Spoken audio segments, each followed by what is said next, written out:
How would you like to improve your chances of qualifying at your next water trial? You know, if you break down each exercise into its components, train small, and focus on foundation, then your performance will certainly improve. Hi, I'm John Brock, and this is the Underachiever's Guide to PWD Water Training, where the joy is in the journey.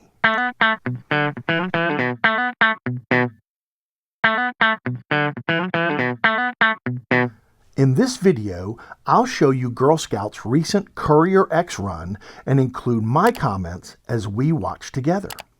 Maybe some of my comments will be the spark of inspiration you need to move to the next level with your dog.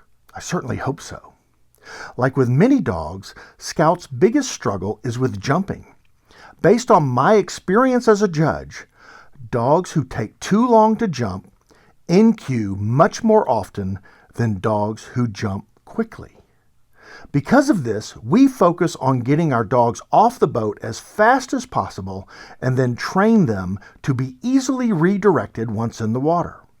For Scout, we play with her jumping confidence every time we train, but we keep it very light and fun. Now, as you watch Scout in action, think about areas where your team can improve. Maybe, like with Scout, it's jumping.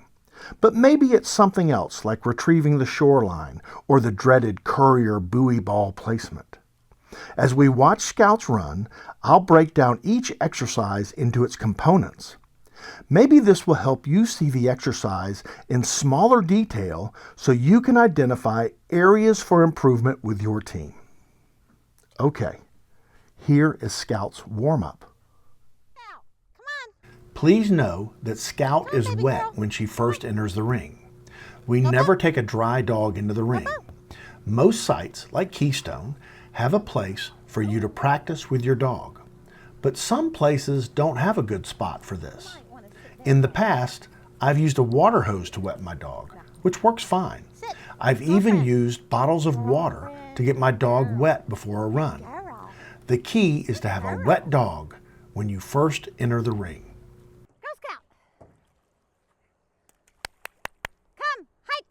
Scout takes about 15 seconds to jump during her warm-up. That's not bad, but we'd like her to jump between 5 and 10 seconds.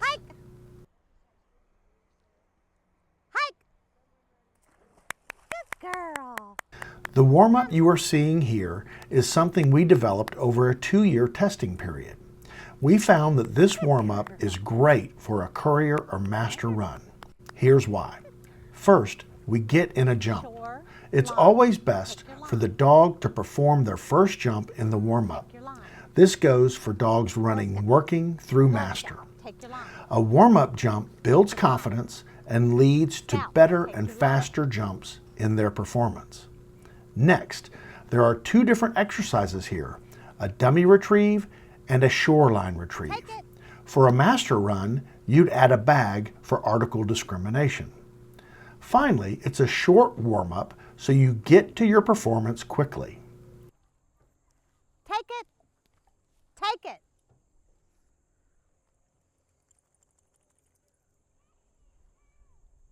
Take it. Take it. Take your line.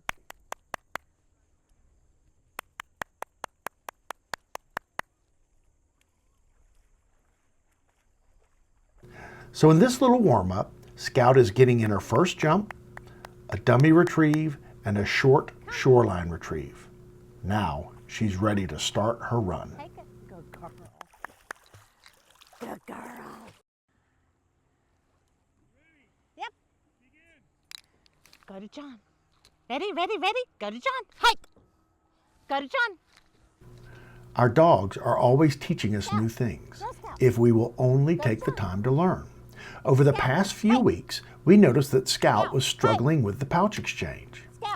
Even though I'm a big proponent of attaching the pouch to the dog's harness, we had Scout carrying her pouch in both directions. For the longest time, this worked great, but over the last few weeks, she started getting confused when swimming to me on the steward boat. It looked like coming back to Sarah to take the pouch was breaking her momentum toward me, and causing some confusion. So a few weeks ago, we stepped back and began attaching the pouch to Scout's harness when swimming to me, and then carrying the pouch back to Sarah. This method is much better than carrying the pouch in both directions. I always tell people that if I was training this exercise today, I'd train it just like we do it here. The pouch is clipped to the harness when swimming to the steward, and then carrying it back to the handler. It just works perfectly.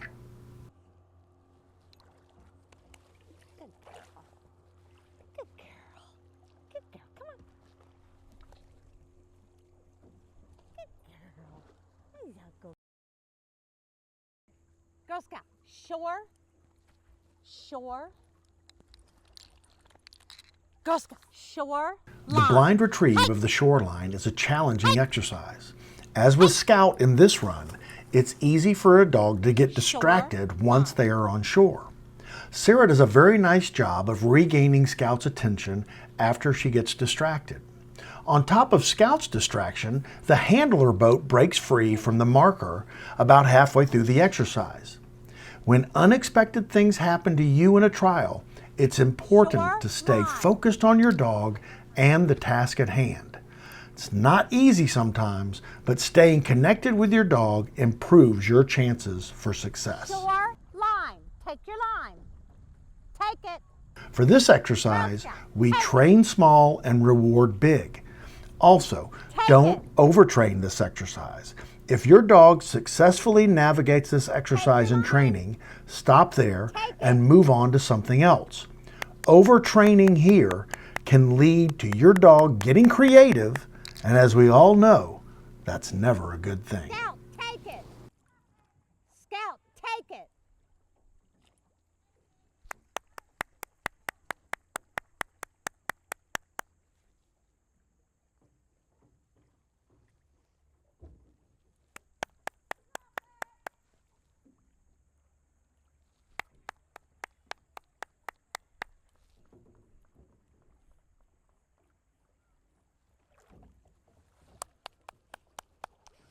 Good girl.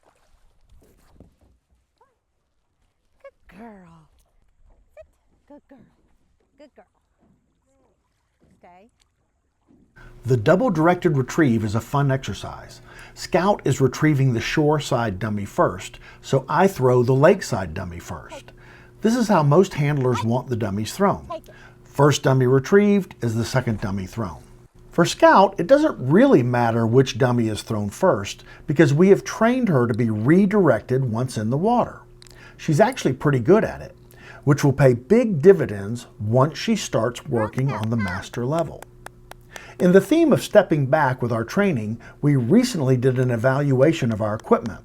Scout was using orange dummies, and well, dogs don't see the color orange very well.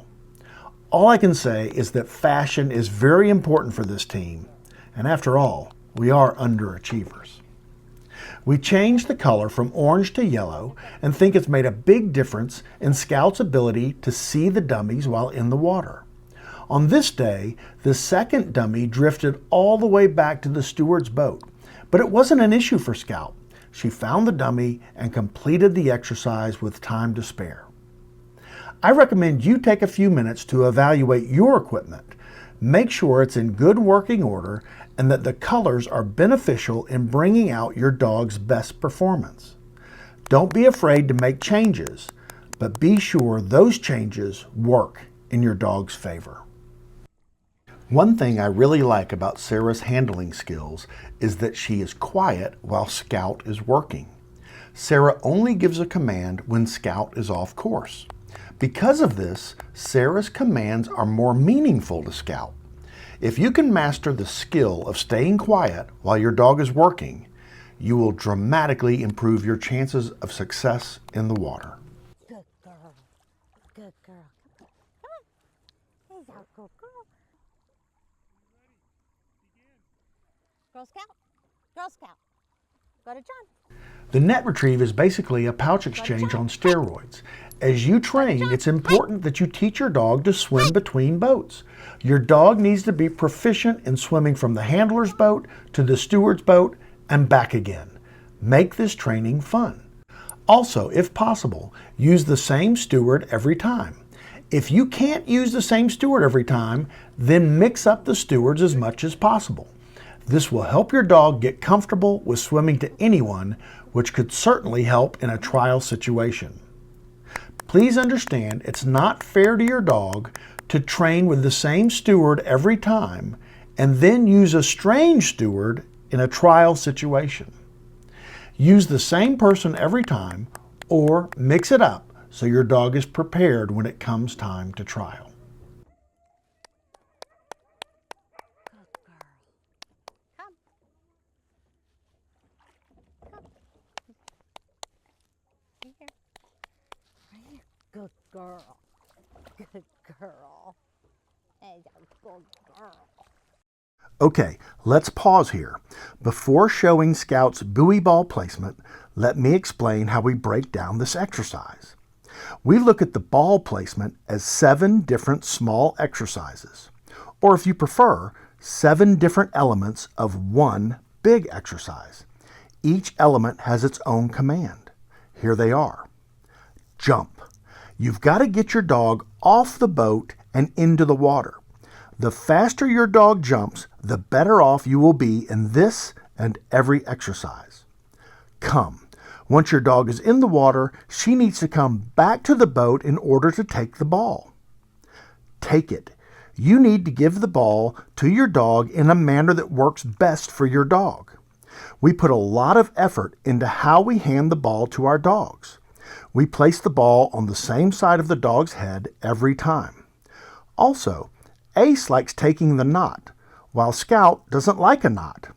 Every dog is different, and consistency here is important. Go marker. Your dog needs to carry the ball to the far marker. For this exercise, I like to slowly chant, go marker, go marker, go marker. I don't know if it helps, but it makes me feel like I maintain a connection with my dog as he's swimming away from me. Go on. Once your dog reaches the far marker, he needs to swim past the marker until he reaches the drop zone. We continue to chant, but the chant changes to go on, go on, go on. Drop it. On your command, your dog needs to drop the ball. For Scout, learning this little element took some time. We tried new lines and took away the knot at the end of the line. Once we did that, this element came together easily. Don't be afraid to experiment with your equipment. Come. Finally, the dog must come back to the boat. This exercise isn't over until she reaches the boat. Don't take this element for granted. If your dog swims to shore, she will in cue. We train each element individually and then try to pull them together as the dog learns the entire exercise. We also spend a lot of time in the water as we train this and every exercise. You got to get wet if you want to succeed in this sport. Now, let's watch as Scout completes her Courier buoy ball placement exercise.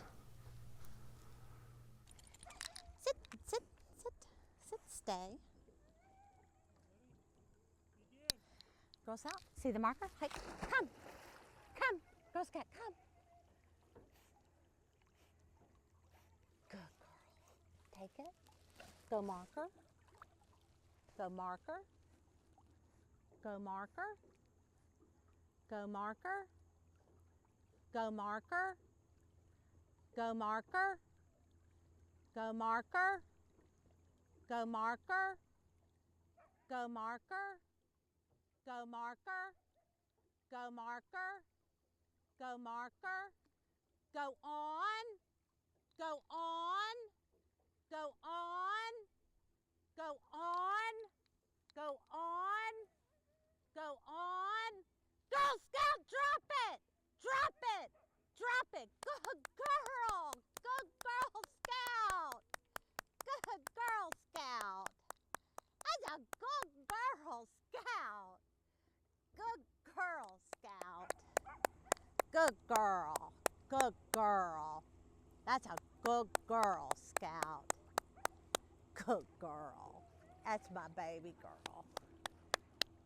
You did so good. You did so good.